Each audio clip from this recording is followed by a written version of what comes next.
السلام کو اپنا پیشوا رہبر مانتے ہیں۔ یہودی، عیسائی اور مسلمان،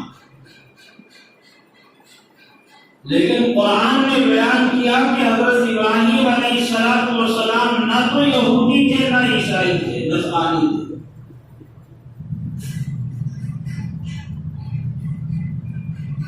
ابراہیم علیہ السلام یہودی بھی نہیں تھے، نصرانی بھی نہیں تھے۔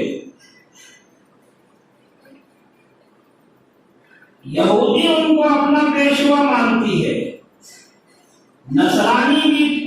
ان کو اپنا پیشوا مانتے ہیں، لیکن ابراہیم علیہ السلام کا نام قرآن میں مسلم لکھا ہے۔ اللہ کے فرما بردار تھے، اور ایسی فرما برداری کی ابراہیم علیہ السلام نے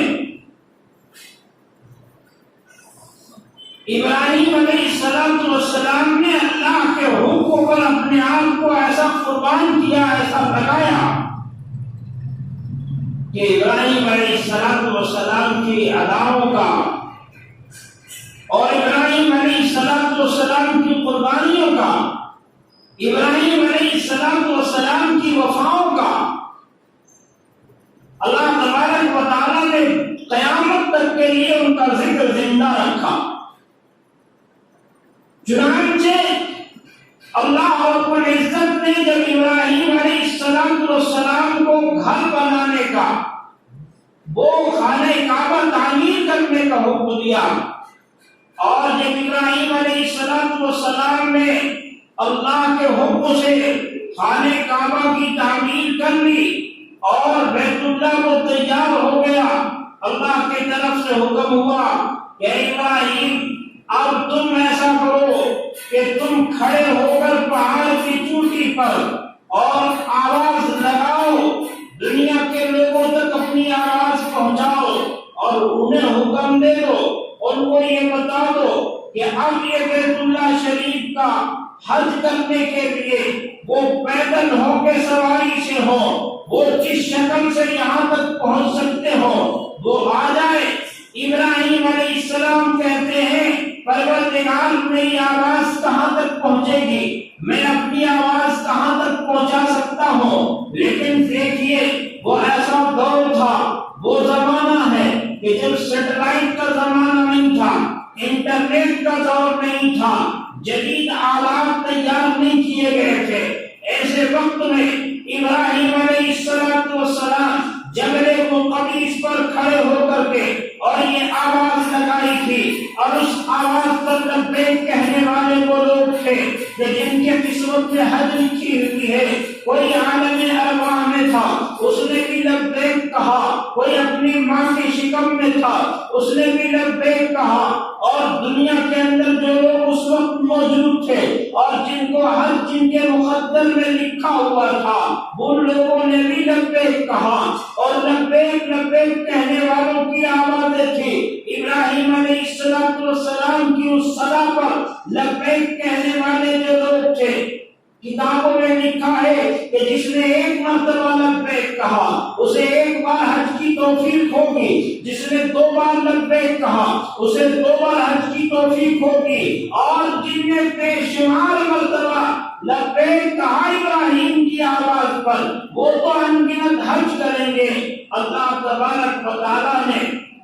ایسے لوگوں کی قسمت میں اور ایسے لوگوں کے مقدر میں سعادت لکھی ہے کہ جن لوگوں نے بار بار ابراہیم کی صداؤں پر لبیک کہا تھا۔ میرے بزرگوں، تو یہ حج کی ابتدا وہاں سے ہوتی ہے، اور اس وقت سے لے کر کے اب تک حج کا تسلسل قائم ہے، حج مسلسل ہوتا آ رہا ہے۔ جب جناب رسول اللہ صلی اللہ علیہ وسلم کا زمانہ آیا تو آپ صلی اللہ علیہ وسلم کے زمانے میں بھی حج ہوا کرتا تھا۔ عرب کے لوگوں کے نزدیک حرم شریف یہ بہت مقدس جگہ تھی، یہ عرب ان کے لوگ بھی اور خود وہاں کے جو رہنے والے باشندے تھے، وہاں کے جو قبائل کے لوگ تھے، یہ بھی حرم کو بعظمت سمجھتے تھے، اور حرم کی وجہ سے پوری دنیا میں ان کی واہواہی ہوتی تھی۔ اس لیے مکے میں سب سے جو رئیس آدمی ہوا کرتا تھا، سب سے عزت دار آدمی ہوتا تھا، جو سردار ہوتا تھا، وہی مکے کا متولی ہوتا تھا، خانہ کعبہ کا متولی ہوتا تھا، خانہ کعبہ کا نگراں وہی ہوا کرتا تھا۔ اس لیے آپ جانتے ہیں کہ جناب رسول اللہ صلی اللہ علیہ وسلم کی آمد سے چند ایام پہلے، چند ماہ پہلے جو واقعہ پیش آیا ابرہہ کا اور ابابیلوں کا، اس واقعے میں جو عام الفیل کا زمانہ تھا، ہاتھی والوں کا زمانہ تھا، اس دور میں جو واقعہ پیش آیا، ابراہیم حضرت رسول پاک صلی اللہ علیہ وسلم کے دادا محترم عبد المطلب اسی خانہ کعبہ کے متولی تھے، جس گھر میں امام الانبیاء حضرت محمد رسول اللہ صلی اللہ علیہ وسلم کو پیدا ہونا تھا۔ اس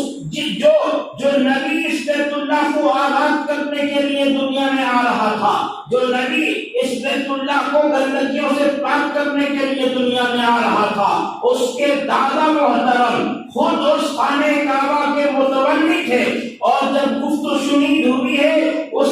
ابرہہ کے ساتھ عبد المطلب کی، تو عبد المطلب نے تو دیکھا کہ یہ خانہ کعبہ ہے اور یہ بیت اللہ ہے اور یہ ابرہہ لشکر کے ساتھ آیا ہے، ابھی تو ہم کمزور لوگ ہیں، ہم اس کا مقابلہ نہیں کر سکتے، ہم اس سے ٹکر نہیں لے سکتے، ہم اس سے جنگ جیت نہیں سکتے، اس کے پاس ہاتھیوں کے ساتھ فوج ہے، لاؤ لشکر ہے، حکومت ہے، تمام چیزیں ہیں۔ تو انہوں نے کہا کہ میں تو آپ سے یہ بات کر رہا ہوں۔ عبد المطلب نے فرمایا کہ تمہاری فوج نے ہمارے اونٹ لے لیے ہیں،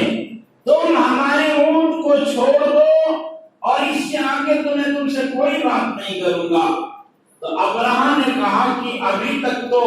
میرے دل میں تمہاری عظمت تھی، تمہاری عزت تھی، تمہاری بڑائی تھی کہ تم بیت اللہ کے متولی ہو، خانہ کعبہ کے متولی ہو، لیکن یاد رکھو کہ تم نے خانہ کعبہ اور بیت اللہ کی بات نہ کر کے اپنے اونٹ کی بات کی تو تمہاری عظمت میرے دل سے نکل گئی۔ ارے تم بیت اللہ کے متولی ہو، تمہاری نگرانی میں خانہ کعبہ ہے، تو تمہیں چاہیے یہ تھا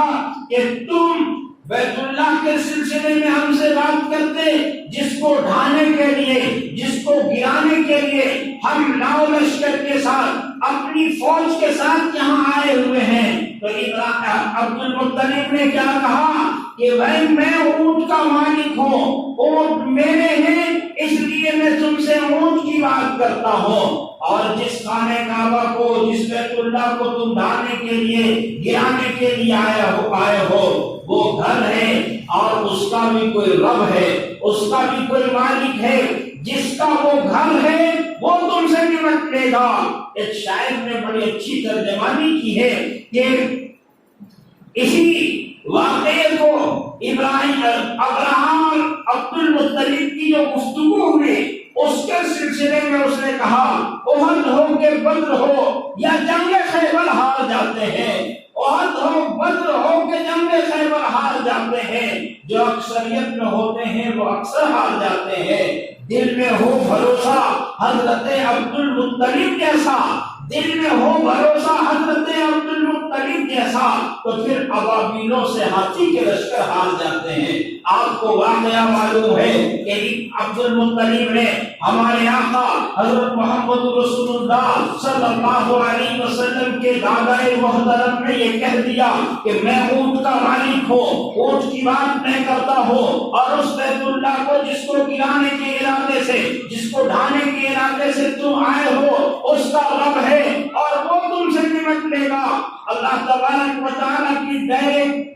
اللہ کی مدد آئی اور اللہ تبارک و تعالیٰ نے اس ہاتھیوں کے مقابلے میں بڑے طور پر بم گولے لے کر آنے والے، بڑے فوج کو نہیں بھیجا، میرا رب اس پر قادر ہے، میرا اللہ اس پر قادر ہے کہ جبڑے کو قمیص پر کھڑے ہو کر کے اس کا خلیل آواز لگاتا ہے تو اس آواز کو وہ پوری دنیا میں پہنچا دیتا ہے۔ میرا اللہ اس پر قادر ہے کہ غرور کرنے والے نمرود کے غرور کو خاک میں ملانے کے لیے اسی کے خادم کو ایک معمولی مچھر کو مبتلا کرتا ہے، اور اس مچھر کو جب معمول کرتا ہے اس مچھر کی بنیاد پر اس کا غرور خاک میں مل جاتا ہے۔ میرا رب اس پر قادر ہے کہ جس پر حکومت کرتا ہے فرعون اسی دریا میں غرق کر کے فرعون کی جان لے لیتا ہے۔ آج باری آئی بیت اللہ میں بڑے لاؤ لشکر کے ساتھ ابرہا آیا ہے اور اس ابرہے نے فوج کشی کی ہے، اور وہ ابرہا کے گھر کو ڈھانا چاہتا ہے،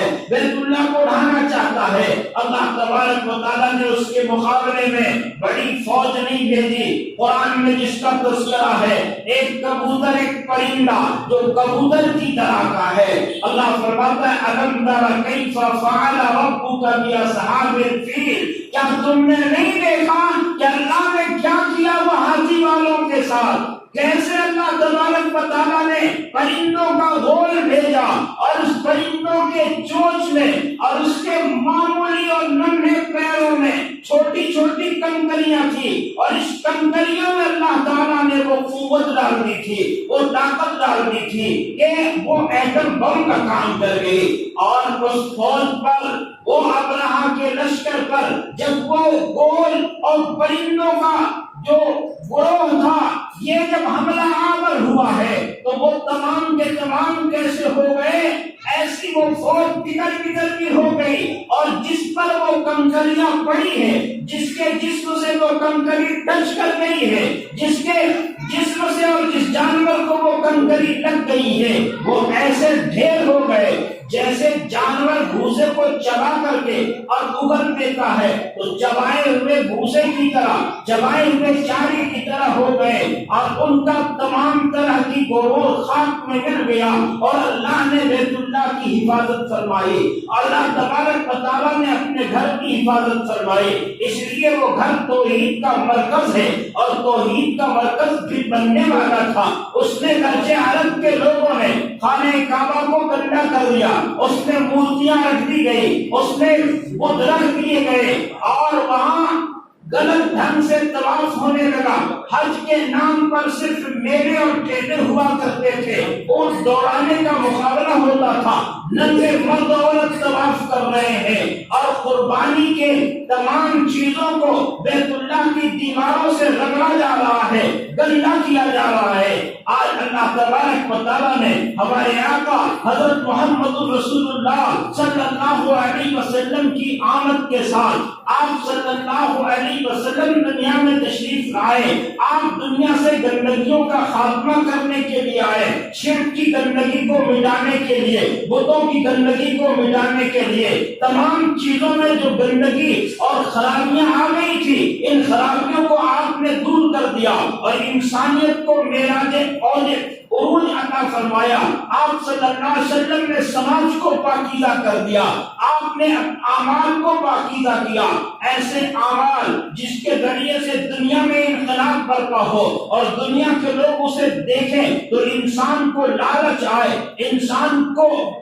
کھچاؤ آئے اور انسان اس طرف جانے کی کوشش کرے۔ حج بھی ایک ایسا عمل ہے، حج میں تو نیکیاں میں شمار ہیں، حج ایسا عمل ہے کہ جو عالمی لیول پر پوری دنیا کے انسانوں کو، پوری دنیا کے مانو سماج کو جو ذرا عقل و شعور رکھتے ہیں اور ان کو اب ایک طرح کا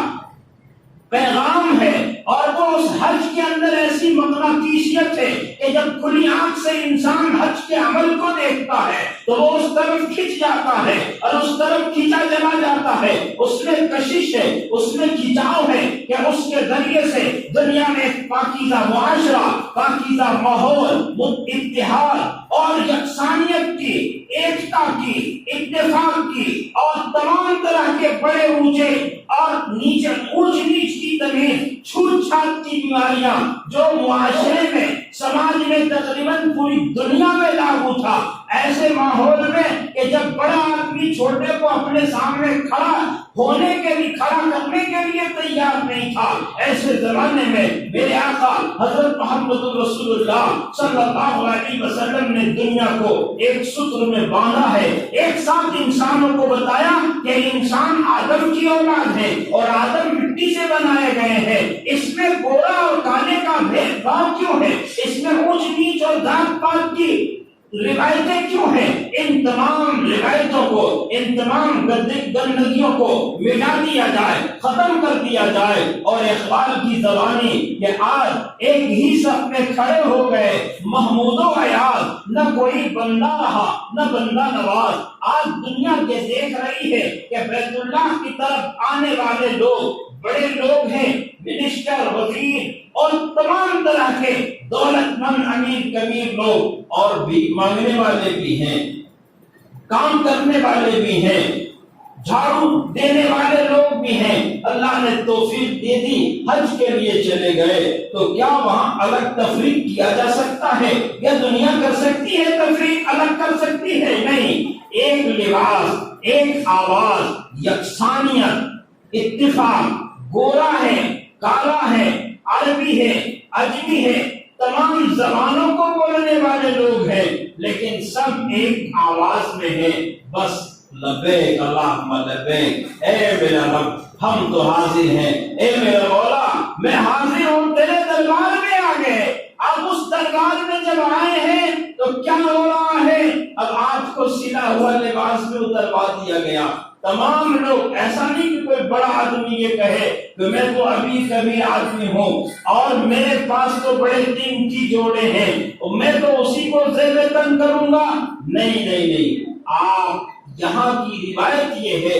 کہ آپ اللہ کے دربار میں آئے، آپ رب کے بارگاہ میں آئے ہیں، اب آپ کو ان تمام دنیا کے تعلقات ختم کر دینے ہیں، اور یہاں آپ کو احساس دلایا جا رہا ہے، آپ کے ذہن کو صاف کیا جا رہا ہے، آپ کے قلب سے گندگی نکالی جا رہی ہے، اور بتایا جا رہا ہے کہ تمہارا کروفر، تمہارا غرور و گھمنڈ اور تمہاری بڑائی یہ کچھ بھی نہیں ہے۔ یہاں آئے ہو، دو دن سلی سفید چادروں میں لپٹے ہوئے ہو، آج حج پہ آئے، دنیا کو خیر آباد کہہ دیا، گھر والوں کو رلایا، رشتہ دار آنسو بہا رہے تھے اور رخصت کر رہے تھے۔ اگر اللہ نے مقدر میں رکھا تم واپس چلے جاؤ گے، لیکن ایسا وقت آنے والا ہے کہ جس دن ایک سفر ایسا بھی آئے گا، ایسے سفر سے تم کو دوچار ہونا پڑے گا، جب تم اسی طرح سے سفید کپڑوں میں لپٹے ہو گے، تمہارے عزیز و احباب اور تمہارے رشتہ دار سب آنسو بہا رہے ہوں گے، اور تمہیں ساتھ لے کر کے ایک مقرر جگہ پر قبر کے تنگ اور تاریک گڑھوں میں تمہیں ڈال دیا جائے گا، اور اس وقت وہ سب رخصت ہو جائیں گے۔ یہ اس کی بھی یاد تازہ کرا دے رہی ہے۔ یہ لباس تمہیں بتا رہا ہے کہ یہ وہی لباس ہے کہ جس کو پہن کر کے تم حج میں آئے ہو۔ حج تمہیں کرنا ہے، بیت اللہ کا طواف کرنا ہے، صفا مروہ کی سعی کرنی ہے، وقوف عرفہ کرنا ہے، قربانی کرنی ہے، جمرات کو کنکری مارنی ہے۔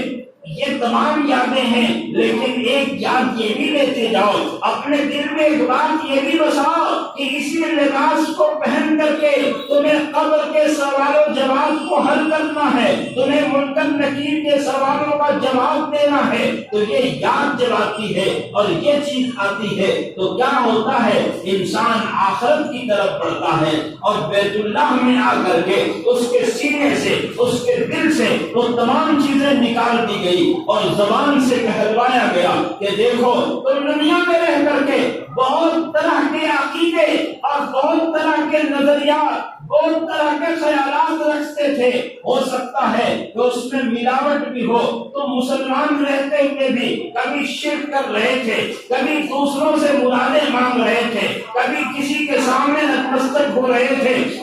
لیکن یہاں آئے ہو، اللہ کا دربار ہے، یہاں اس بات کا اعلان کرو لبیک اللہم لبیک لبیک لا شریک لک لبیک، اے اللہ میں حاضر ہوں، تیرا کوئی شریک نہیں ہے۔ اور یہ اس لیے کہ آپ کہیں گے کہ یہ تو حرم میں وہ لوگ بھی کہا کرتے تھے نا،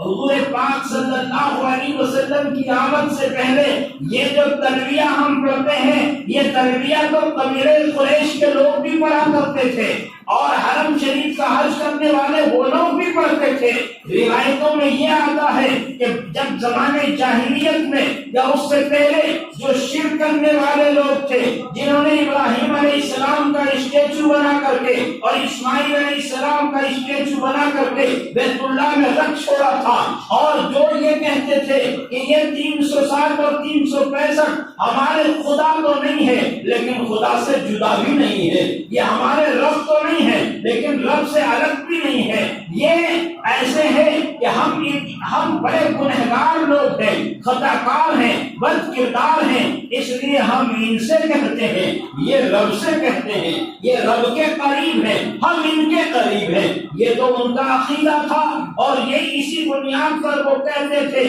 ما نعبدهم الا ليقربونا الى الله زلفى، کہ ہم ان کی پرستش اور ان کی پوجا ان کے سامنے چڑھاوا اس لیے چڑھاتے ہیں کہ یہ ہمیں رب سے قریب کر دیتے ہیں۔ اللہ تعالیٰ نے کہا کہ یہ عقیدہ اور یہ نظریہ یہ حج کے منافی ہے، حج کرنے والے تو اللہ کے دربار میں آئے ہیں، اب یہاں کوئی نہیں ہے، کہو لا شریک لک لبیک، اے پروردگار تیرا کوئی شریک نہیں ہے۔ اور زمانے جاہلیت میں مشرکین کیا کہتے تھے؟ الا شریکا هو تملک، مگر ایسا شریک جس شریک کا مالک بھی تو ہے۔ یعنی یہ لوگ جو ہیں لات عزا منات رات سوا یغوث یعوق، یہ بھی ذرا شرکت کرتے ہیں آپ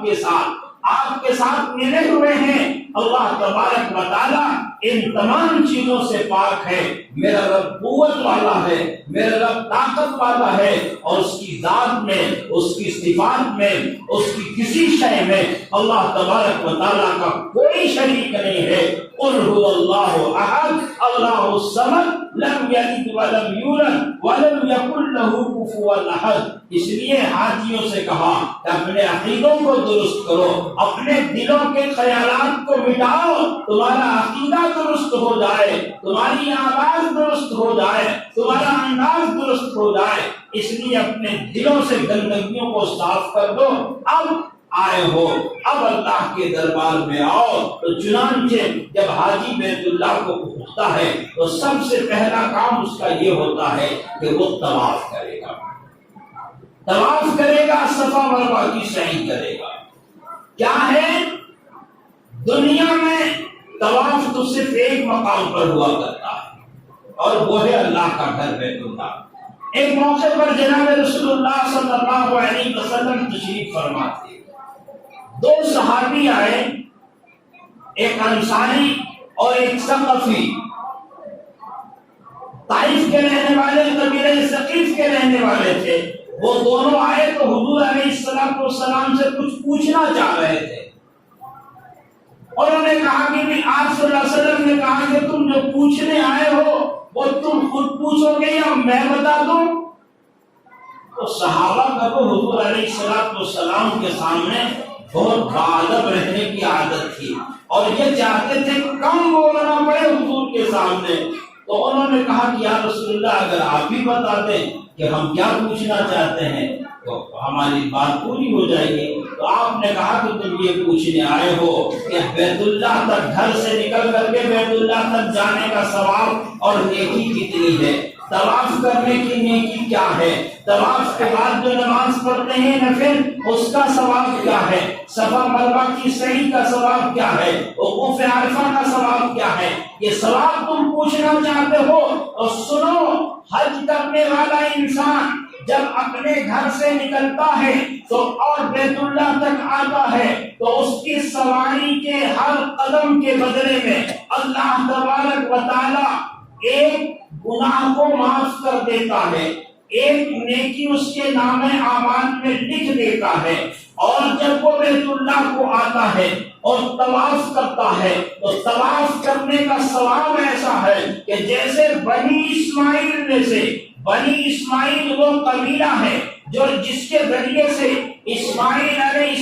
السلام کی کا خاندان بیت اللہ کو آباد کیا ہے، اور بڑے معزز لوگ تھے، اور اس خاندان کا کوئی غلام بن جائے، اس غلام کو 100 غلام کو آزاد کرنے کے برابر یہ ثواب ہوتا ہے۔ اور پھر اللہ تبارک و تعالی ایسا ثواب عطا کرتا ہے کہ اس کو علماء نے لکھا کہ تعداد میں محصور، تعداد میں قید نہیں کیا جا سکتا۔ چنانچہ